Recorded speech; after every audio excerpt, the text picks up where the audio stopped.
सत ब्रह्मचारी सेवादार बंता सिंह जी परम पूज्य पिताजी की जन्मभूमि गांव श्री जलाल आड़ा साहिब के वासी कुल मालिक की अपार कृपा का इस तरह वर्णन करते हैं।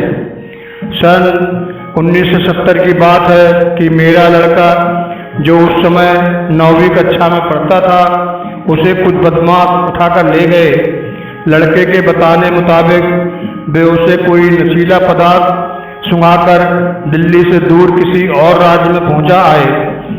वहां पर उन्होंने और भी लड़के बंदी बनाकर रखे हुए थे। मैंने सभी रिश्तेदारियों में लड़के की तलाश की। इसके बाद पुलिस थाना में रिपोर्ट दर्ज करवा दी। आसपास के गांव वाले भी मेरे साथ मिलकर तलाश करने लगे, परंतु कहीं से भी उसका पता ना चला। गांव के कुछ प्रेमी मुझको परम पिताजी के पास ले आए। परम पिताजी को सारी घटना बताई गई कि लड़के की साइकिल, पुस्तकें और जूते तो मिल गए हैं, परंतु वह कहीं से नहीं मिला। वाली दो जहान प्यारे सतगुरु जी ने फरमाया, इस तरह ढूंढने से कोई पता नहीं चलेगा। लड़का पढ़ा लिखा है, वह अपने आप घर आ जाएगा, चिंता ना करें।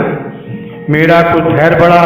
1 माह का समय बीतने पर भी लड़का वापस ना आया तो मैं दोबारा परम पिताजी के पेश हुआ। दयालु दातार सतगुरु जी ने फरमाया, भोले ने इतने दिन क्यों लगा दिए, अब तक तो आ जाना चाहिए था। परम पिताजी ने मुझे कुछ दिन और संतोष करने को कहा तथा फिर फरमाया, अगले 15 दिन तक वह जरूर अपने घर पहुंच जाएगा, चिंता ना करें। मैं घर वापस आ गया। घर जाने पर मुझे पता चला कि मेरी पत्नी किसी पाखंडी साधु को लड़के की खोज के संबंध में घर ले आई है। मेरी पत्नी की इस हरकत का पता चला तो मुझे बहुत गुस्सा आया। मैंने गुस्से में आकर एक लाठी अपनी पत्नी की टांग पर मारी, जिससे उसकी टांग टूट गई।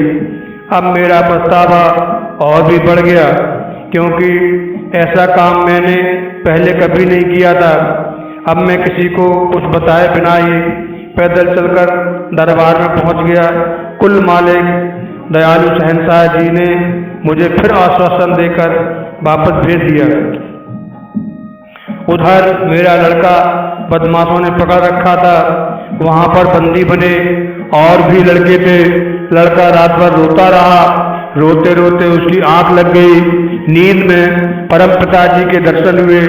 परम पिताजी ने धैर्य देते हुए फरमाया, बेटा घबराना नहीं, हम तुम्हें जल्दी वहां से ले जाएंगे। 2-4 दिनों में एक ट्रक वाले को सतगुरु जी ने दर्शन दिए तथा लड़के के पास भेजा। उसने लड़के को जाकर कहा कि चिंता मत करो, आज से 14 दिन बाद तेरे को ट्रक में चढ़ाकर ले जाएंगे, तुम्हें कोई कुछ नहीं कहेगा। ट्रक वाले ने लड़के को यह भेद कह सुनाया कि उसे सफेद कपड़ों वाले बाबा जी ने भेजा है, जिसके हाथ में एक लंबी लाठी भी है। कुल मालिक की अपार कृपा द्वारा वही ट्रक वाला ठीक 14वें दिन मेरे लड़के के पास जा पहुंचा और उसे ट्रक में लदे हुए टायरों में छुपाकर उन जालिमों के चुंगल से निकाल लाया। वह लगातार 2 दिन 2 रात ट्रक में ही सफर करता रहा। अंत वह दिल्ली पहुंच गया। ट्रक वाले ने रास्ते में मेरे लड़के की खूब सेवा की। लड़के से घर का पता ठिकाना पूछकर दिल्ली से सरसा तक का टिकट लेकर मेरे लड़के को रेलगाड़ी में बैठा दिया और साथ खर्चे के लिए 25 रुपए भी दिए। ट्रक वाले ने लड़के से पूछा कि वह बाबा जी कौन है जिन्होंने मुझे तेरे पास भेजा था। लड़के ने बताया, वह बाबा जी डेरा सच्चा सौदा सरसा वाले सतगुरु शाह सतनाम सिंह जी महाराज है। मेरे लड़के ने ट्रक वाले से उसका पूरा पता पूछा, क्योंकि वह रेलगाड़ी का किराया और 25 रुपये उसको भेजना चाहता था और साथ में पत्र लिखकर उसका धन्यवाद भी करना चाहता था।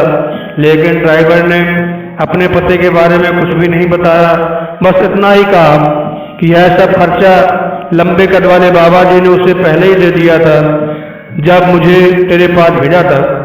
अगर बाबा जी स्वयं तेरे पास न जाते तो उन बदमाशों ने मुझे मार देना था। सरसा वाले सतगुरु जी ने ही तुझको बचाया है। यह कहकर ट्रक वाला ड्राइवर चला गया। दूसरे दिन मेरा लड़का घर पहुंच गया था। लड़के को देखते ही सारा परिवार बहुत खुश हुआ।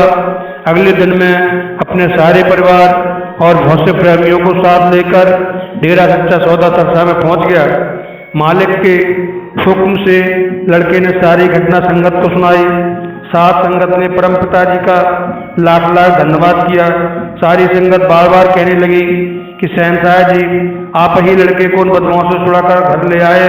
अतः मैं अपने सतगुरु परम पिता साहेब सतनाम सिंह जी महाराज का कोट कोट शुक्र गुजार हूँ।